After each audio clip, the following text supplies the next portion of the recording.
Hey guys, welcome to Tiny Kitchen, Big Flavor. Hey guys, welcome to Tiny Kitchen, Big Flavor.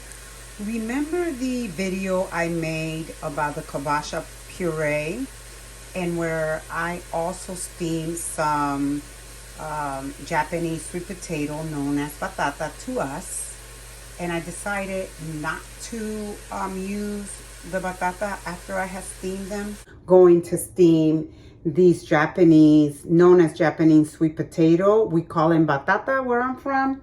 After I had steamed them, well, this is what's up, guys. I just added a little bit of olive oil to my pan, a little bit of butter, and salt. And this is what I'm doing. I'm just sauteing them. Now, they have been in the refrigerator for a couple of days. I just peel them.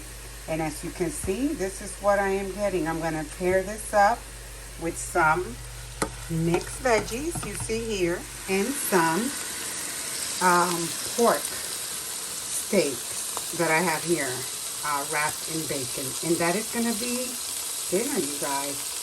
Anyway, thank you for watching. If you like this video, you know what to do. Subscribe to my channel, give it a thumbs up, and don't forget to hit that notification bell so you can be notified whenever I upload a new video. Thank you. Have a blessed day. Can someone please say, yum? This is fit for a king.